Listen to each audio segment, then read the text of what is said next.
Sarap nga po ng pakiramdam kapag po natin natunghayan po ang mga inspirasyon na ibinibigay po sa atin ng ating mga kababayan. Ito po tayo po'y humugot ng inspirasyon dito sa tumutulong bubong ni Judeline Edem ng Taytay Rizal. Ito nga po at panoorin natin.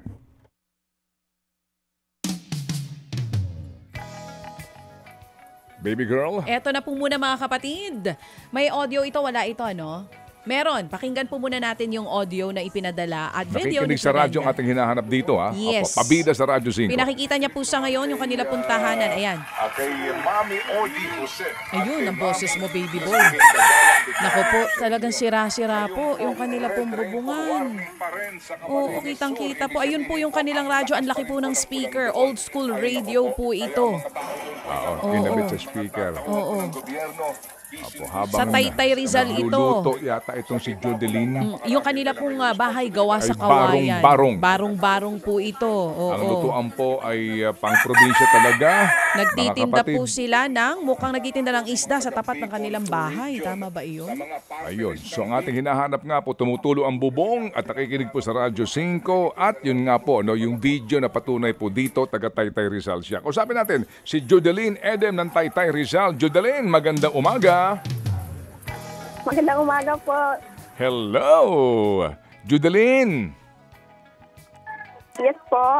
Itong video mo na naipadala sa amin, ito ay mismong bahay ninyo sa Taytay Rizal. Anong barangay ito?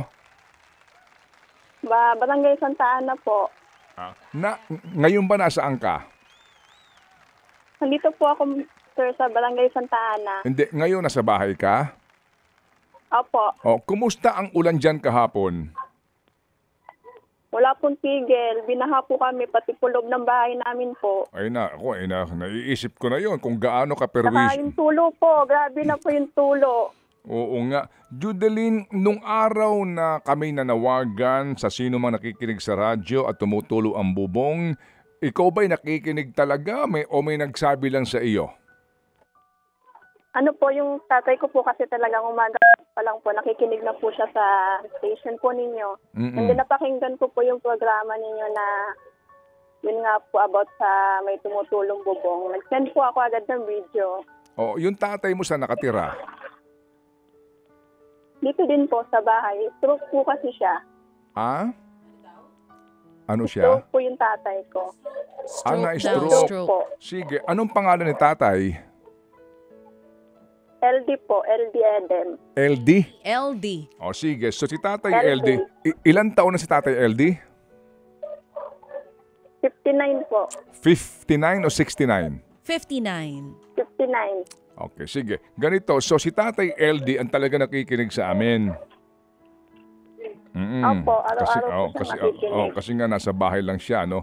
Habang nagpapagaling nga marahil. Judeline, anong hanap buhay niyo mag-asawa? Ano po ako sa Amazon, production staff po ako sa Amazon. Tapos yung asawa ko po, all call po siya ng sa aircon po installment. Okay, sa aircon, pag-install ng aircon, ikaw naman factory worker? Opo. Anong trabaho mo sa factory? Production worker. Ano yun? Sa Mandami foam po. Saan na factory ito, Judeline? Sa Muson po, Taytay Rizal. Muzon, Taytay Rizal. Lugar sa Anong Taytay. factory ito ng alin? Ano po, Mandami foam. Mandawi Ay, po. sorry, pasensya ka na kasi medyo Opo. mahina ang aking Oo. tenga kahit na ako'y naka-headphones dito. Opo. Oo. Wag mo nang hintayin yung boses ko doon sa radyo, baka kasi hinihintay mo may delay tayo. Papatay mo muna yung volume para tayo tuloy-tuloy, Judeline, ha? Okay? Sige. Meron Wala kayong pong radyo po eh. wala kayong Nasa labas po ako. nasa labas ka. Sige. Opo, kasi walang ilaw po. Wala kayong kuryente ngayon. Di Inayos kuryente. po yung kuryente, opo. Sige, Judeline, ikaw ay ipinanganak mismo sa Rizal, sa Taytay, o kayo dayo lang dyan? Po ako pinanganak Cagayan de Oro din. Dito na po kami nanirahan sa Taytay. Si tatay ba, tatay mo talaga o tatay ng mister mo? Tatay po ng mister ko. Okay. Taga saan ang mister mo? Taga Mindoro po. Ay, Marinduque pa. Oh, ba't kayo napadpad sa Taytay? Ano yan ba relocation? Hindi po, dito po kasi nakatira yung magulang ko. Dati po kasi sa Taguig kami nangungupahan din. Sabi po ng mama ko dati, dito na lang kayo sa Taytay tumira. Para hindi na po kami mangupahan. So ang nakatira dyan, ang mga magulang mo? Opo, pero ulila na po ako. Okay, sige. Nakatira dyan yung mga magulang ng asawa mo? Opo. Okay, sige. Judeline, ganito. Wala kang pasok ngayon? Meron po sana kasi hindi po ako nakapasok dahil baha po sa kalsada namin. Wala pong masakyan. Magkano sweldo mo sa factory? Ano lang po ako doon, 560. 550. 550 50 pesos. pesos ang isang Opo. araw. Okay, sige. So, sa ngayon, sa inyong sitwasyon, wala kang pasok. Si Mr. mo walang trabaho ngayon? Wala din po, kagabi po umuwi siya. Kagabi ba meron siyang na-entrega sa'yo? Meron ba siyang kinita? Opo, nung kagabi, yung kinita niya po yung kagabi lang.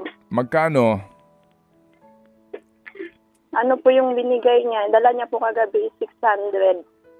So, anong pinaggamitan mo ng 600? Yun lang po yung binili namin ng ngayon, bigas at ulam. Ito pagkain nyo ngayon. Oo.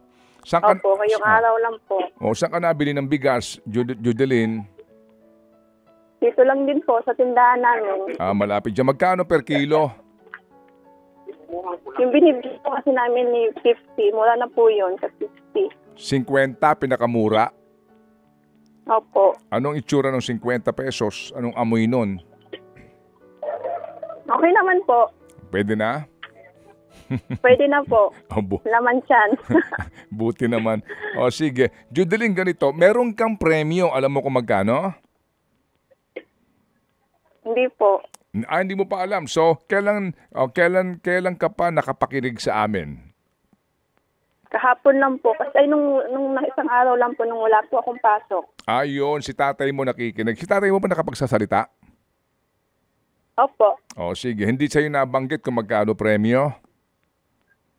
Hindi po. Ay, nako. Sige. Oo, kakala Hindi niya ko. po kasi alam na nag-video po ako. Hindi niya alam na sumali ka.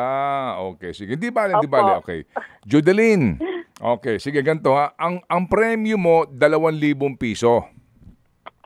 Ay, salamat po. Oo, yung 2,000 piso sa mo balak gamitin?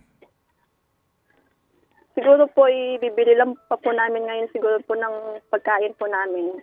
Kasi meron ka na kamong 600, pero pambibili mo para meron ka ng stock na bigas siguro, no?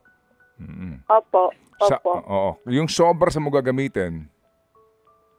Ibibigay ko po sa nanay ko kasi yung kapatid po niya matay po kasi para makapunta po siya ng Bulacan. So, paano? Kailangan pamasahe? Opo. Okay? Opo, kailangan po niya ng pamasahe.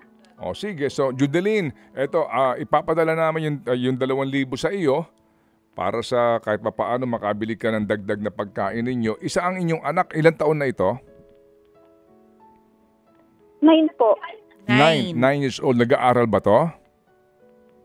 Opo, grade 3 po. Saan nag-aaral? Dito po sa Sitio Tapayan Elementary School po sa Taytay Rizal din po. Ano yan? Walking distance lang? Opo. Pero wala po silang pasok kasi baha din po. Oo nga. Kayo ba'y miyembro ng 4Ps? Hindi po. Kayo ba'y nakatanggap na ng tulong doon sa AX o AKAP?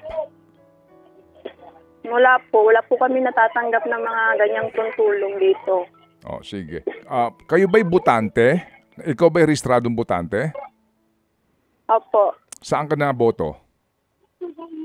Sa Taytay Rizal po. Dyan sa Taytay Rizal. Pati ang asawa mo, butante din?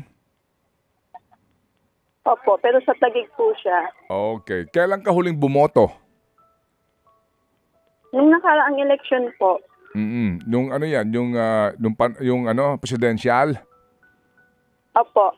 Sige. Hindi ko natatanungin kung sino binoto mo, ha? Okay. Hanggang dito lang muna ako. Ayun, Hindi na natawa. ako. Kasi Natawa si ayoko ng Judeline. manise. Kasi baka sabihin mo, nabudol ka rin eh. Okay. May additional tayo. Okay. Galing kay Happy 11, nagpadala ng 1,000 piso. So 3,000 piso ipapadala Sige. namin sa'yo, Judeline. Judeline, oo. Ay, salamat po. Marami pong salamat. Oh, yung 3,000 piso, ilang araw mo bago kitain yun? Opo. Oo. Malaking tulong po. Oo. Si tatay ba may iniinom na maintenance? Opo. Nagbi-maintenance na po siya. Oo. Saan kayo nakakuha ng pambili ng maintenance si tatay? Sa amin pong mag-asawa. Ay nako, kahirap talaga ng buhay. O sige, so abangan mo yung tawag ng aming staff dito. Hindi sa amin galing ito ha, Judeline. Ito'y galing sa mga taong nagmamalasakit sa mga tulad natin, okay? Opo, marami pong salamat sa programa po ninyo. Oo, abangan mo. At pakisabi kay tatay, kung, pwede ba sa namin, baka malayo si tatay ngayon sa'yo, no? Kasi nasa labas ka ng bahay. Nasa labas din po siya. Ngayon, pwede namin makausap? Opo.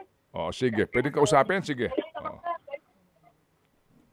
Opo, teka lang po pa. Oo.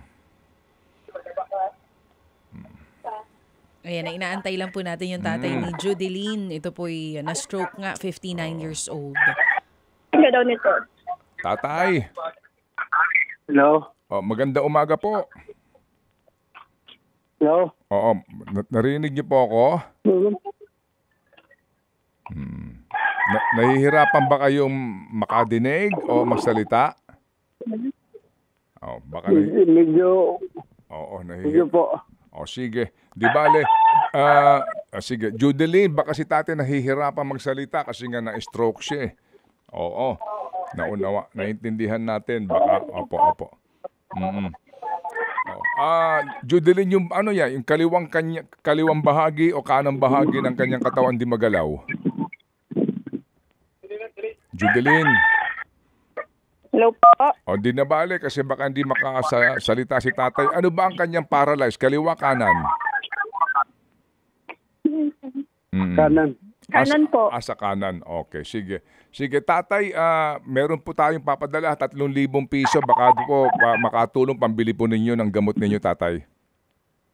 Salamat po. Opo. Sige. Tatay, salamat din po sa inyo pong pakikinig po sa amin at amin po nakilala po itong inyong manugang.